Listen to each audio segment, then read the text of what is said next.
Hello, everyone. My name is Scott Bahr. I'm with Cairn Consulting Group, and I am taking Brian's place for today. I booted him to the curb when we were in Florida last week, and I'm taking over the reins. No, I'm just doing it for today, to fill in and hopefully not ruin his brand by saying something like way off today. But I'll let other people do that. To get started, I just like to go around and have everybody introduce themselves. You know that that way everybody who's out there knows who we are. Um, I guess we'll start with Eleanor. Oh, thank you. I'm Eleonore Hamm. I'm president of the RV Dealers Association of Canada. We're located in Vancouver, British Columbia. We're a trade association and a federation of provincial and regional associations for our dealer members across Canada. Some of the key initiatives that we work on are obviously education and training, advocacy. Had a big advocacy week last week in Ottawa. And so because of that, obviously the data and trends is very important to all of the work that we do so that we can assist our dealers in trying to be successful. All right, Simon. Hi, I'm Simon, the founder and CEO of CampMap. We're a digital platform that helps campgrounds and outdoor hospitality businesses improve their marketing and guest experience with premium digital site maps that integrate with your website, booking, and app, and pretty much everything else. All right, Kevin. Hi, I'm Kevin, CEO of The Dirt. We're the camping app to help campers get the best campsites. We're the only app that has pulled together all camping locations in the U.S., from private land to national parks to state parks to RV parks to free camping to overnight parking, all in one app. Excellent, thanks. And John? Perfect. Thanks, Scott. I'm John Lindley. I'm the CEO of the Michigan Association of RVs and Campgrounds. So like Eleonore and RVDA.ca Canada, we are the trade association for the industry here in the state of Michigan. Our members range from the RV manufacturers, parts suppliers, certainly dealerships throughout the state are bread and butter, and campgrounds throughout the great state of Michigan. Excellent, excellent. All right. So, today, as I kind of was mentioned before we came on, that it would be, hopefully we can focus a little bit on the year ahead. As I was saying earlier, I was in Florida last week talking to some folks about what's going on. I try to talk to campground owners as much as possible and hear what they have to say. And honestly, what I've heard has been kind of a mixed bag. I've heard some very positive stuff. I've heard some not quite as positive stuff. And it seems like your location seems to really be determining what kind of year you're looking at least this early on. So I guess I just kind of throw it out there to the group to say, like, has anyone else seen that? And if so, any ideas of what areas are doing well and what aren't? Gas prices are not doing well. So I'm curious what everyone's seeing on that. I mean, when we look at like Google Search Console and just look at like what are people searching for and what is a search volume of camping compared to last year, it was way down in April compared to the previous year. And I'm just curious if anyone is seeing that on their campgrounds or businesses on the ground. Well, I was talking to some of the campground operators yesterday in terms of their bookings, and I mean, most of them are up in Canada. But what we're seeing, and this, is always sort of our talking points when gas prices soar. And I mean, in Vancouver right now, it's, I don't know, it's $2.20 a liter. So I don't know, convert that to whatever that is in US, but it's expensive. Yeah. But what we're seeing is that people are, or what we were being told is that people are still booking, but they're booking shorter trips and potentially staying closer to home, which is what we've seen as a trend over many years when prices soar. So, I think people still want to get out there. They still want to see the outdoors. They still want to go RVing and recreate, but they're doing it a little bit differently. Where we're seeing the impact more is on the dealer side, is where you have new RVers or new consumers that are potentially thinking about getting into the industry. That the gas price question seems to be way more heavily in their mind than potentially a seasoned RVer who knows how to, adapt or adjust to the style, to to their what they're doing, versus someone who's new and really is just focused on the price of gas. Mm-hmm. I don't know if anybody else is seeing that as well. Just from what we've heard from both the campground owners as well as the guests, is that RVers, if they own their RV, they still plan on getting out, because most of them are not good with it just sitting there.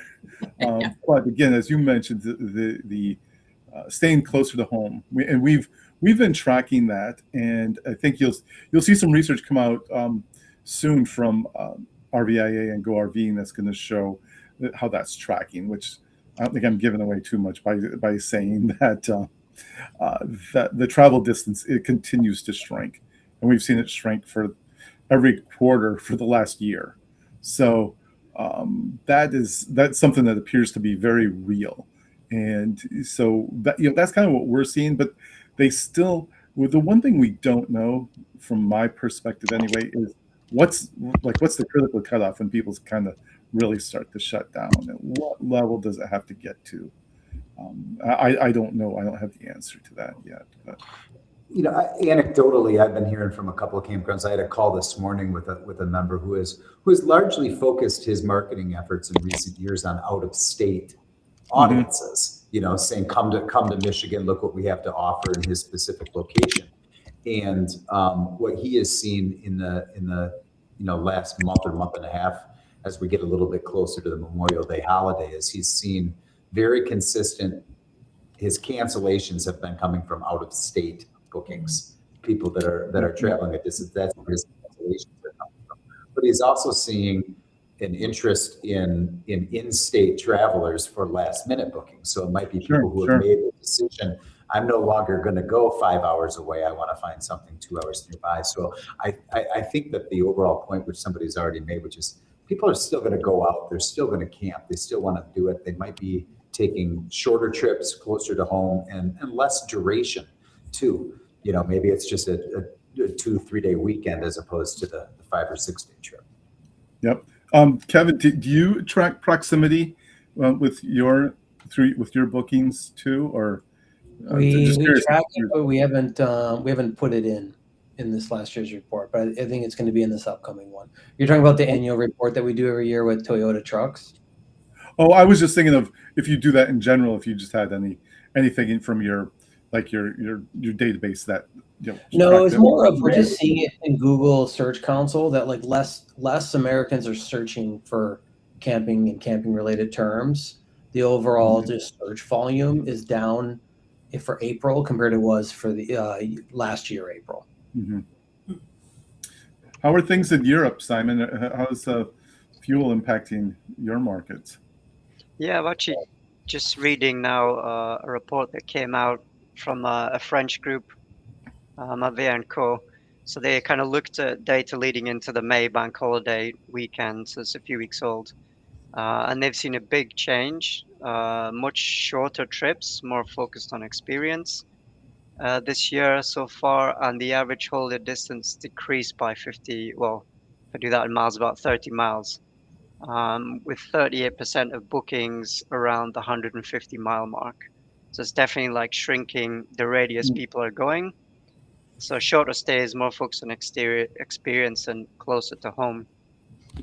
I think also, another group, campings.com, which lists pretty much every campsite in Europe, shown in France in particular, 71% of people who responded to their questionnaire are going to be staying in country. So that's kind of like your equivalent of in-state. So that's a really significant number of shrinking down the driving distance.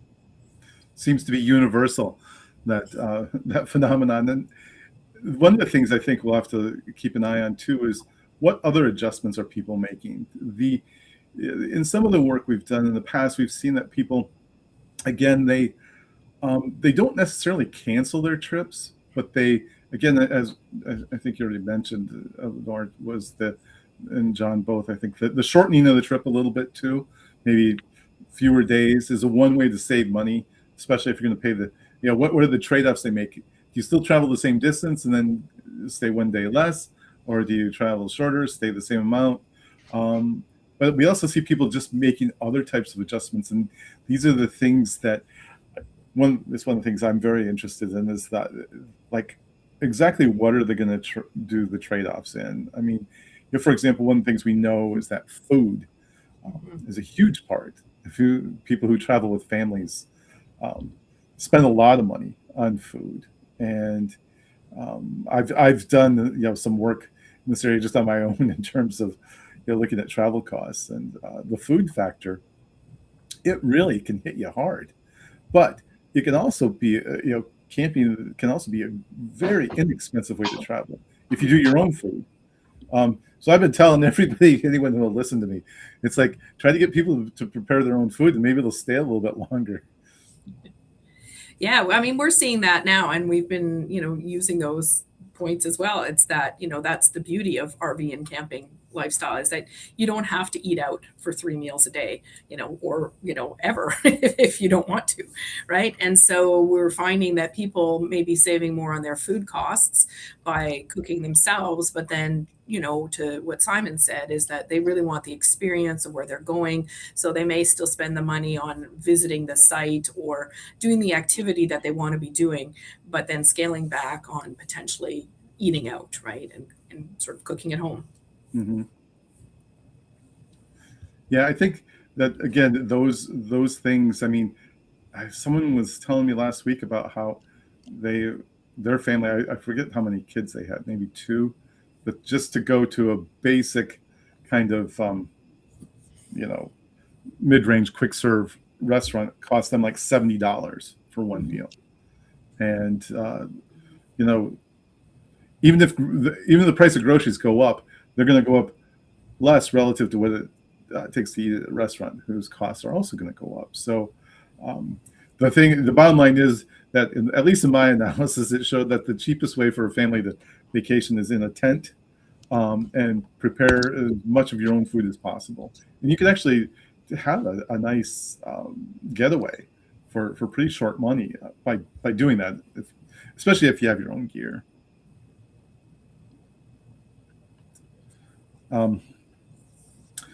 So, all right, that's all I have to say. No, I'm just kidding. No, in terms of Brian had killed me. 15 minutes. We did it. We were efficient. That's what I'm going to tell him, is we're just way more efficient than he is. No, the other things too, and I mentioned this, and Kevin, maybe you have some insights into this too, that the regionality of volume of interest in guests is, I mean, are you seeing anything there, or is that anything you track? I don't want to put you on the spot. I'm just kind of throwing it out there as a topic, because again, when we were in Florida, they mentioned that their market got hit fairly hard this year, and they had a fairly decent decline because lots of snowboarding, stuff like that. Whereas here in the Northeast, I'm in Maine, so we're not seeing a big drop off yet. So.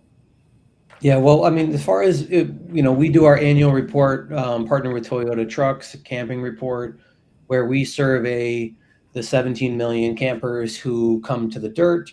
Plus, we work with an external company to survey everyone in the U.S., and then we put that information together.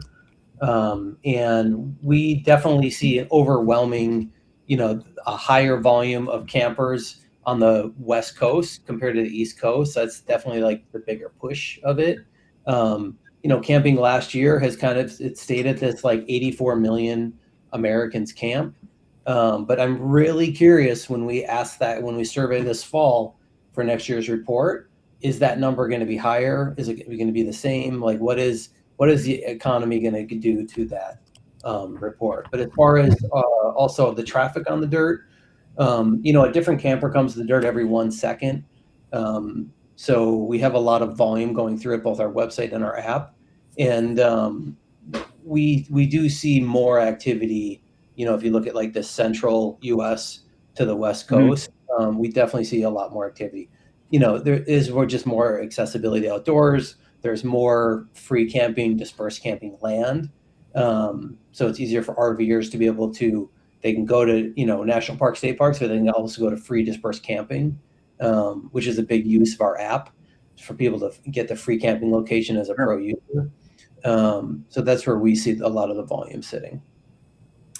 One of the things that the outdoor recreation industry overall has as a challenge that dovetails with all this that we're talking about is the era of the casual participant.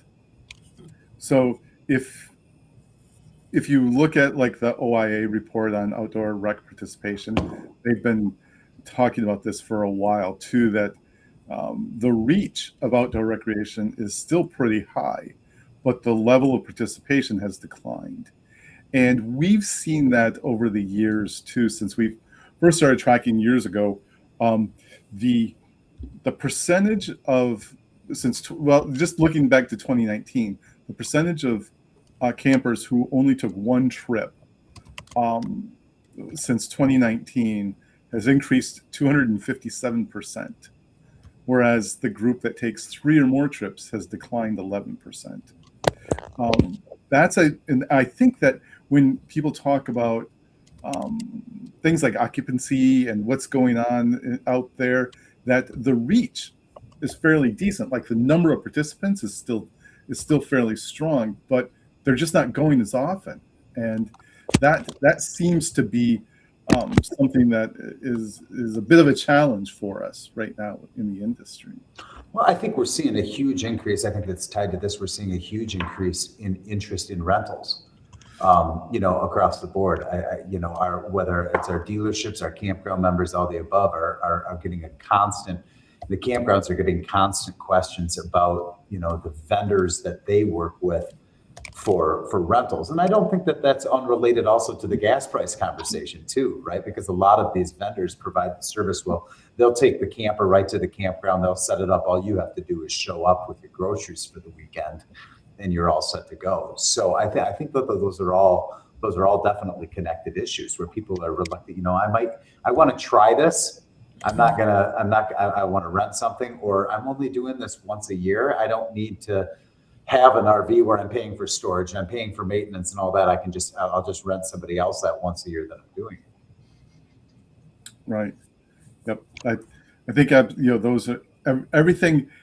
It seems to be aligning, and it can work for or against you, depending on which side where you're at. Right now, I feel like, and I take the arrows on this sometimes when I say it, but what appears to have happened a bit in our industry overall, and I'll try not to editorialize too much, but that it's going to happen. Anyway, is the idea that the outdoor experience is fairly sanitized, that it has a lot of the kind of the outdoors part of it has been minimized. And other people have said this, and I'll just repeat theirs, but that maybe we've over-indexed a little bit more to the higher end accommodations. And so, like for example, we know that people whose first camping experience was in a tent has now switched over, is now much lower than people who start off in some other kind of accommodation or at a glamping park. Where in the past, their motivation to start used to be because they wanted an outdoor experience. Now, and especially as a result of the pandemic, it was for something else, for some other reason. They were hauled along on a trip or something like that, or for some people, it used to be that was the only way they could really travel. So we've seen, and I feel like all these things impact that, because one of the things that we've done recently, and this is a brand new study that that's mine, so I can do with it whatever I wish, and that is the more immersed someone is in the outdoors, the more likely they are to have an emotional connection to the experience, which results in the likelihood that they will come back even to the individual location or to continue camping. And the more likely they are to want an even more outdoorsy, immersive experience. And it's like the infinity loop where it just feeds off itself. So if all you have to do is have a guest have one experience that's just a little bit more outdoorsy, they're much more likely to come back. They're much more likely to participate.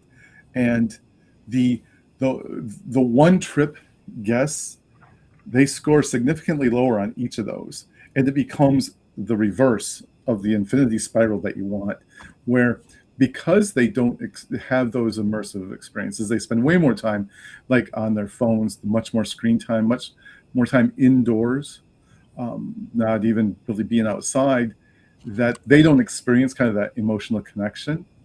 So thus they don't really see the value in continuing to participate or to have something more immersive. So we're kind of in that to a degree, which is kind of feeding this whole notion of the less avid participant. And anyway, that it kind of feels like this is what's going on, and especially with the younger generation, we see that as a real barrier. And I have ideas on solutions, but I won't get into here today because I'll just end up talking the entire time. And we're really here to have you guys participate and talk. So I don't know if anyone else has thoughts on any of that, or if you just want to talk about something else, please feel free. I think that really connected with me because, we go camping every year as a family holiday with the kids. And that is really all about, the shared experience and the outdoor, particularly the outdoor activity side of it. And that got me thinking a bit about, the demographic of who is camping. Because certainly in Europe, it's massively family orientated. That is the peak season. That is, I don't know the percentage, but it's definitely the majority of people who go and where the money comes from. So is that similar in the US, that it's more family orientated? What's the demographic like? Has that changed over time? It does tend to be more family oriented. The families are the most avid group too. So the over time, it's fairly reflective of the overall population now, but we've seen the family participation increase quite a bit, and it does tend to generally index above, like the census figures for family composition. So yeah, that's a long way of saying yes.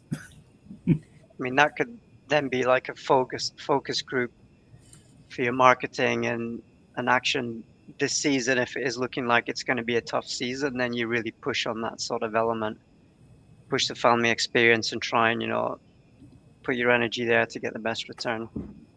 Mm-hmm. Yeah, I think getting the kids involved in stuff is a real, when you talk about the outdoor experiences, just get them to go out and like look at bugs and identify animals and plants and let them really interact with the woods. I think one of the things that we saw this year in one of the questions we asked is the idea of what do people want? What kind of experiences do they want? And I think it was like 77% said nature is enough.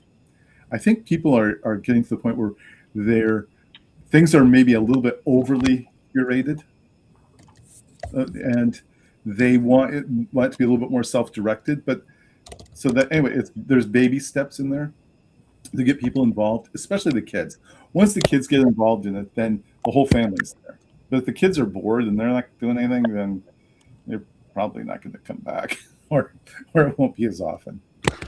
I'll use, Michigan as an example. I'm going to sound like a brochure right now, and I don't mean it that way. But we've got someplace around between 12 and 1,300 licensed campgrounds in the state of Michigan, and I don't know, a couple hundred campsites, couple 100,000, campsite among those campgrounds. More freshwater shoreline. You're never more than 50 miles away from a a great lake when you're in the state of Michigan. And so leveraging that asset and calling attention to those assets and making sure that people know about the accessibility to those things it's incumbent on all of us, regardless of where we are in the supply chain of the industry, to make sure that we're calling out. I was just talking about this morning because we collaborate, as you can imagine, as a trade association. We collaborate a lot with our colleagues in different segments of the tourism industry, right? Hospitality, whether it's the hotel and restaurants and you name it. There's a lot of collaboration that takes place when we're dealing with the state government and that type of stuff. But we're talking about starting to push up on that line a little bit, where when we don't want to do our marketing where we're marketing against our friends, right? But when we start talking about how you can compare, you can have a whole summer of weekends of 2 and 3 day weekends of camping in Michigan for 1 week in a hotel someplace, right? And as those affordability issues are so front of mind for everybody, sometimes putting real numbers on things and doing comparisons for people can really be helpful. If you talk about the grocery bill, the gas bill, the campsite bill, all of that type of stuff, you add it up, it's still going to cost you considerably less than it would be if you're going to XYZ resort for, now we won't go that far just because it probably wouldn't be particularly well serving for us to do so, but you can blur those lines, right? I went camping last summer in Michigan, and it's like, man, you get a spot that's right near the water, and I can't remember what the cost was for 5 days, but it was so incredibly like we lost Kevin. It was so incredibly fantastic and affordable is what he was about to say. Exactly. Affordable family vacation. I mean, that's the tagline that we keep using, right? It is. And I think go ahead. Oh, sorry. I was going to say it's true. And I was going to ask, if you have any data that shows how, we're always seeing the usage. And I found that for, initially people were RVing because they were going camping. And then there was sort of like the trend where, everybody was using their RV, but it wasn't just camping. I mean, they're going, rock climbing, antiquing, food, farm markets, sporting events, and all that. And I'm just wondering now, are we shifting back to people now wanting to just have less activity and moving back to just going and camping? I don't know if there's any data that shows that type of usage, if there's been a shift, because I just feel that everybody's in the world of last, I guess since COVID, like pre-COVID or now post-COVID, there's just so much going on that, are people really taking that time to kind of go and disconnect in their camping and nature experience? Absolutely. Right. Absolutely. By the way, you don't have to sell me on Michigan either, John or Kevin. I know. I wish he was here. That's where I grew up. So I'm a Michigander at heart. So, ran the lake. Anyway, no, the affordability thing is, and I agree with what you're saying, Eleonore, because, I did this once over in an evening. A spreadsheet that shows the cost of all these different types of vacations, and camping by far the least expensive vacations all include camping. Camping in the tent or camping in an RV that you own are all substantially cheaper and much more affordable. I don't want to say cheap, just more affordable, because I don't want to cheapen the experience. But and it's striking how much different it is. People can save a lot of money and they can have great trips. I mean, I think, one of the challenges sometimes is to get people into the right accommodations for who they are if they don't own gear or own an RV. Well, I think that the industry, and we're not, campgrounds obviously we're talking about, but I think the industry overall here has a responsibility, and historically I think has done a pretty good job of meeting consumers where they are, depending on what's going on in the moment. And I look at, and Eleanor can certainly chime in here, if you look at some of the trends on RV sales and manufacturing and where that is going right now, people are focusing on lighter units that weigh less. Yeah. Have, that are less, they don't have slide outs, they're less complicated. And the primary reason for that is because they want to buy something that they can tow with the vehicle they currently have, right? Because they're saying, oh, maybe I can afford this new or used, travel trailer, but what I can't afford is also to go buy the 3/4 ton pickup truck that I need to get to be able to tow that, or, and $6 a gallon diesel, on top of it. But I've got this SUV. Can I tow that with my current car? Because if the answer is yes, then maybe I'll consider it. So, I think it's incumbent on the industry, again, to meet people where they are with that, to let them know that this camping fits into your current world. Also, we can make it that you don't have to change your world to become, part of the RV and camping lifestyle. Yeah, and we're seeing that as well. I mean, lighter units, obviously they're being manufactured lighter. We're seeing, smaller units. And I mean, to be fair, I mean, the price of an RV, a new unit, has gone up over the last 5-6 years. And so, people, when Scott, you're saying, how are people adjusting? Well, some of them are buying smaller units, smaller, lighter units. And, because they know, well, this is the price point where I can fit it into my budget. And I don't need to go out and buy a truck. I can tow it with the vehicle that I currently have. So we're definitely seeing quite a bit of that as well. Yeah, the other option too, the rentals.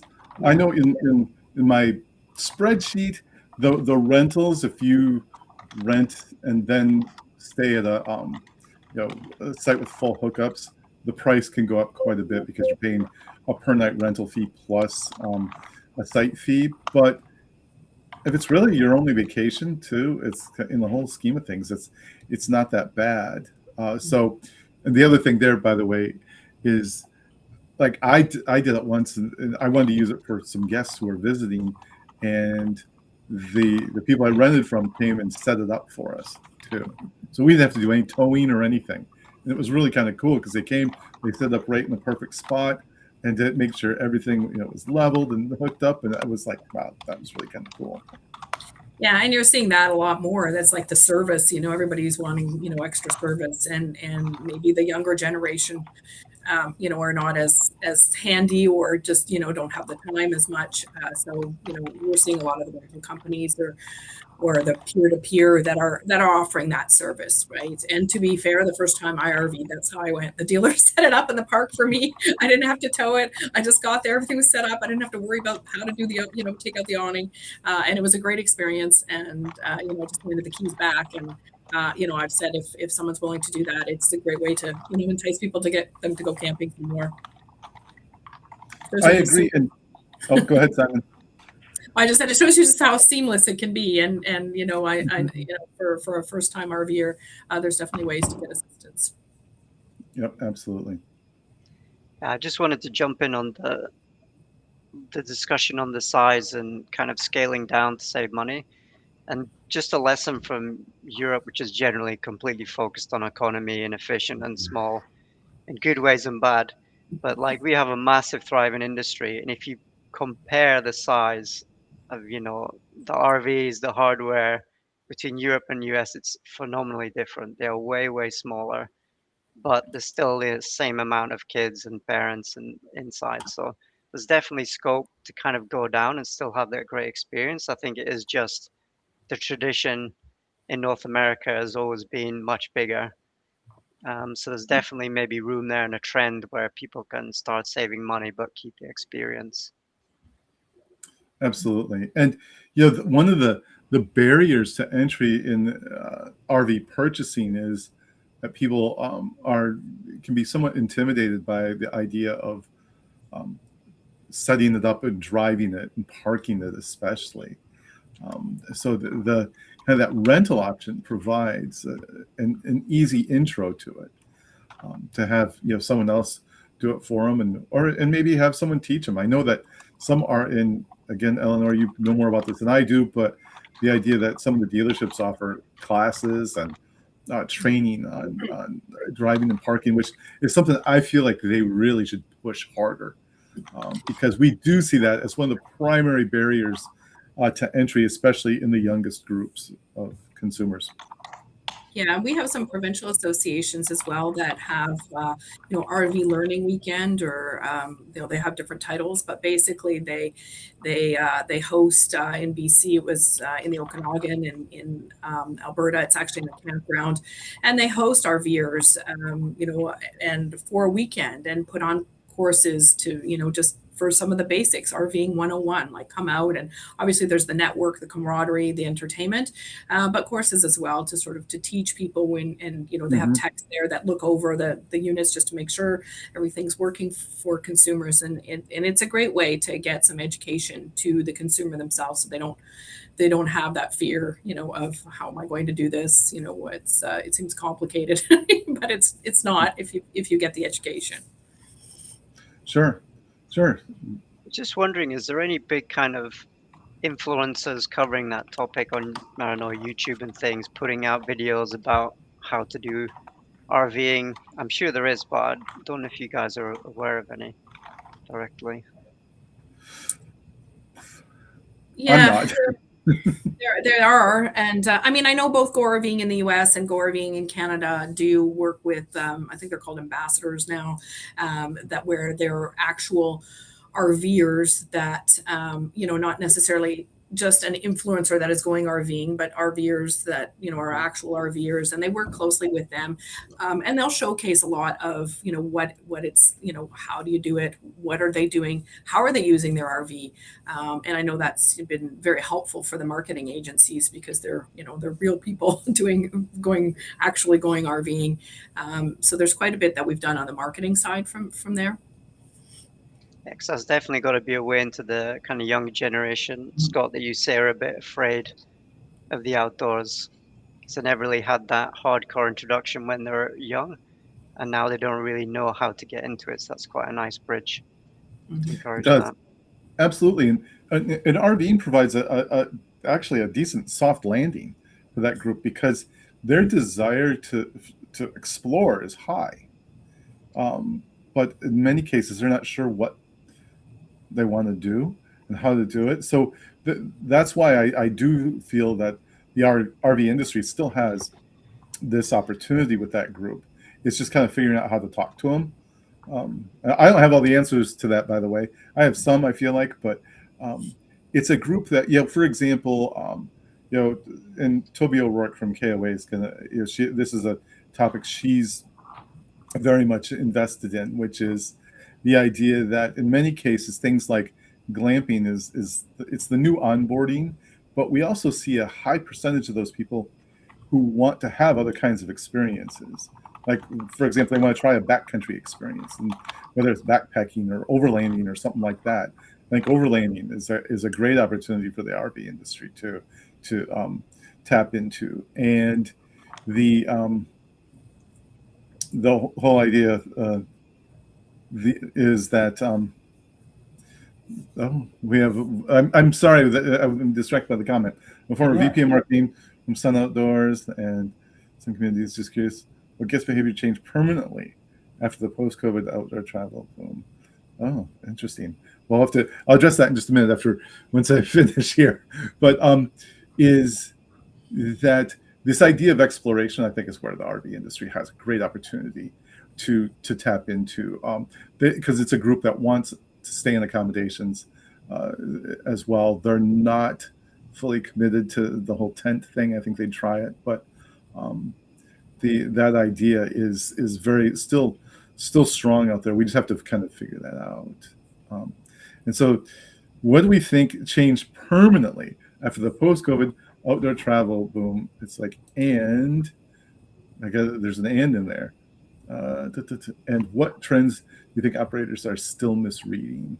To me, what I see, and I'll let everybody weigh in on this because I think this is a really interesting question, is the guest behavior that changed a lot is, in my view, that changed permanently is the idea that experiences like glamping have peaked, and they continue to generate a lot of interest. People still want, even the hardcore campers still have an interest in that. And that is the result of bringing in all those leisure travelers who normally didn't camp during COVID. So to me, this idea, if you look at the kind of explosion of accommodations, and glamping since COVID, that it's making camping more accessible to more people. But the flip side of that is what I talked about earlier. It's less outdoorsy. And I think that's one of the byproducts of COVID that we're seeing right now, is that less outdoorsy, less outdoor immersion experience. So there's my answer to Chris's question. Yeah, I mean, we've definitely seen that trend in the explosion of what we call the mobile home, or you guys call the cabin or posh cabin, which is like direct competition to a hotel room, and a pretty nice hotel room at that, with all the other benefits of kind of the outdoor community. So that's definitely appeared after COVID and has kind of stayed, just like you said, Scott. And I think the campgrounds here are definitely pushing that still pretty hard, that kind of halfway experience between hotel and outdoor. I'm interested to know, because I think that there's been significant switches in consumer behavior relative to bookings. How far in advance they look to book, how flexible they are with their bookings and that type of stuff. And I think that people were forced into a particular set of behaviors during a period of time where, I can speak to Michigan, where there were long wait lists. Like, people couldn't get a campsite, and we were getting phone calls and complaints. Now, the reality is that wasn't exactly the case. People were, if you're looking for this particular lakefront site at this campground on 4th of July weekend, well, yeah, guess what? Maybe somebody else wanted that same site, and it might be kind of competitive to do so. Like I said, there's between 12 and 1,300, campgrounds in the state. There's plenty of room for everybody. But that I mentioned, that flexibility that people have when they make that booking. I'll speak for myself and my family. There were times where I was able to make camping plans, months in advance. I knew that we were going to go on that weekend. We wanted to go to this place. I could make, and then as my family evolved, and my daughter got more involved in school activities, and our ability to go camping sometimes became more of a last minute decision. Oh my gosh, it was Thursday afternoon, and I'm realizing we could go this weekend for a couple of nights. We've got the flexibility. Let me go out online and see what I can find. And inevitably, I would find something that was someplace where I hadn't intended to go, and it would end up being a wonderful trip, right? And so I think that figuring that out and maybe capturing that ability to be last minute sometimes, if you are in that state of mind, can be a good target for us. And I think I brought it up because I think COVID was the driver in some of that behavior, where people were planning in advance out of necessity, but maybe they don't need to do that as much anymore. I would agree with that, John, quite a bit. And to kind of dovetail the rest of Chris's question was, what are they still misreading? And my take on that is that that people need to have like structured activities from the time they wake up to the time they go to bed. I think is one that they're continuing to misread, and the other is that all the new people want to stay in accommodations. I think that there's other opportunities there, and I think I feel like we've overcompensated in that direction. It's my opinion. Take it for what it's worth. But anyway, go ahead. Eleanor, it looked like you had to say something. Well, I was going to say, to John's point, it's I think the big thing is just the able to pivot quickly and have flexibility, right? So whether, because I think we use the word pivot a lot, right? I got to pivot and do this, but it's that, okay, you want to suddenly, it's Thursday, you want to decide that you can go there and what you can find. I'm there, I've already booked, but I realize I can't go because, someone's sick or there's something that's come up, but I still want a flexibility to be able to cancel without being necessarily locked into that. So it's kind of both sides, right? And for me, that's what, consumers are saying, yes, the flexibility to be able to adapt to what their current reality is on that day, right? And I think I think some people are there, but not everybody has, when you're talking about the misconceived, what they're not doing, and not every, and that's not just in the camping industry or RV industry either. It's I think with anything that you're looking to book, is that consumers are really wanting that. And I think those that do accommodate that will be more successful. Mm-hmm. Yeah, I mean, free cancellation is a massive thing when I'm booking hotels for travel or anything. And quite often you pay a little premium for that option as well, which is a nice little win. I don't know, like 7 days before, a couple of days before. And generally people are booking because they really want to come, but they just want that, ability to bail out if they can do. So yeah, I think that's a major thing that should be endorsed by everybody. Yeah, I agree. And as long as people know up front too what the policies are and what you're doing, then in any of the research I've ever done, people are good with the policies as long as they know. One of the things that we still have, again, and to build on your point, John and Eleanor too, the idea that the trip stacking thing, was real during COVID, and there's still people out there trying to do that. Yeah. And I think one of the, again, to go back to Chris's question, maybe one of the things that a lot of campgrounds haven't done is to really change their cancellation policies to reflect where the market is right now too.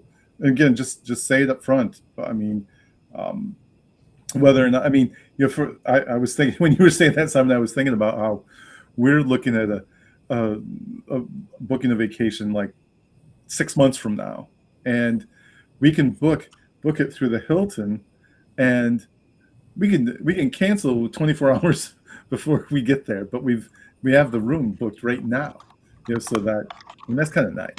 I don't expect everybody to do that, by the way, but it is kind of nice to be able to do that.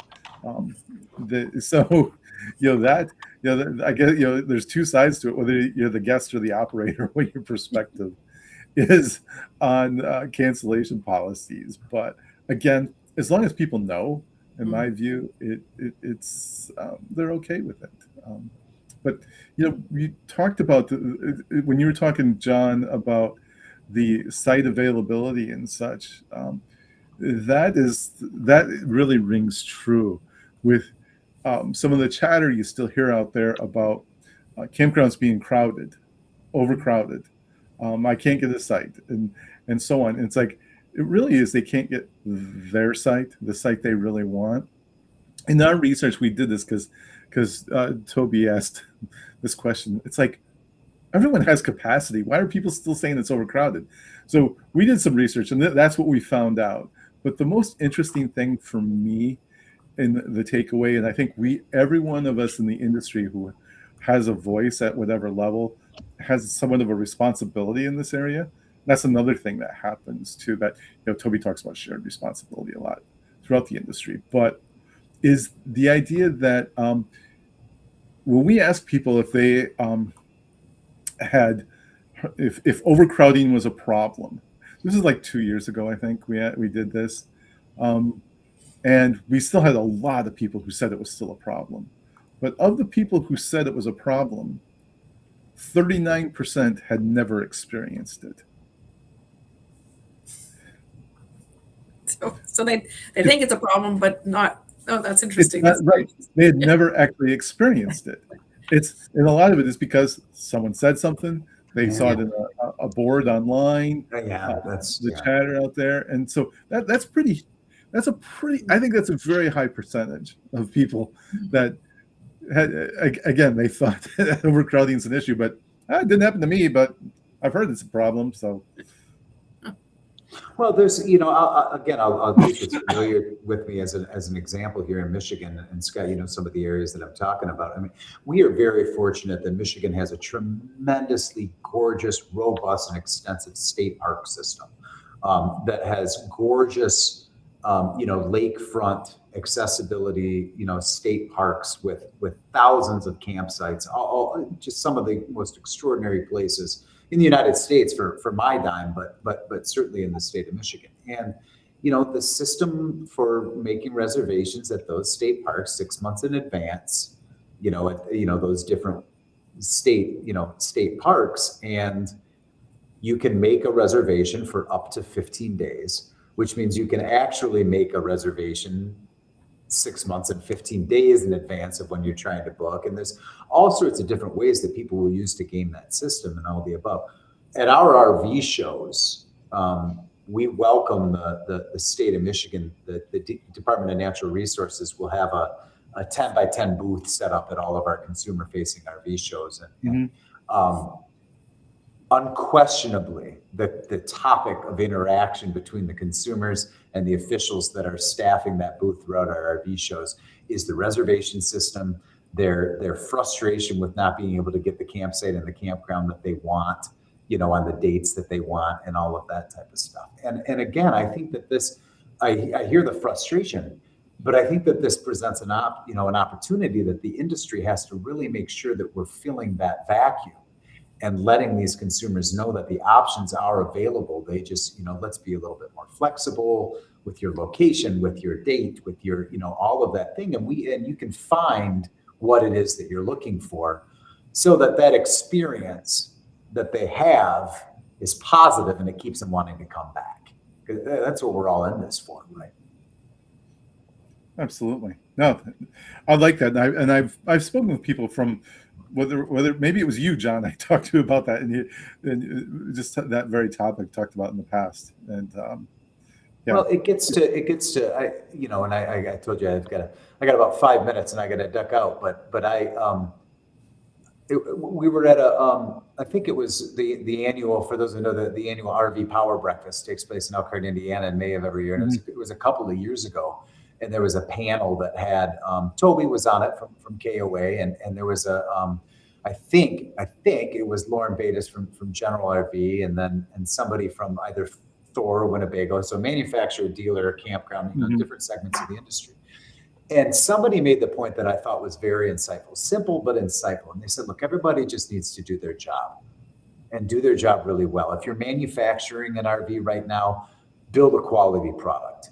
If you're an RV dealership, make the sales experience simple and a positive experience for the consumer. If you're operating a campground, make it a hospitable experience that the camper wants to come to. If it's a service experience, get them back out on the road as soon as you can. If everybody does their job well, then the customer is going to want to keep camping. New customers are going to want to come to the industry, and everybody's going to be just fine. We just all need to fill that role, to the best of our ability. Absolutely. And if you think about all of us here on this call today, including our missing member, we all have a different part of the industry, really, and we all add to that experience. We all contribute to it. And if any one of us drops the ball, it affects the rest of us. It really does. So I agree. It's like, again, it's that idea of shared responsibility. We all have a part in that. We all have a voice in it as well. So that's one of the things I like about this industry, is that in general, the people tend to talk to each other. They tend to be fairly, everybody tends to get along fairly well, at least to their faces.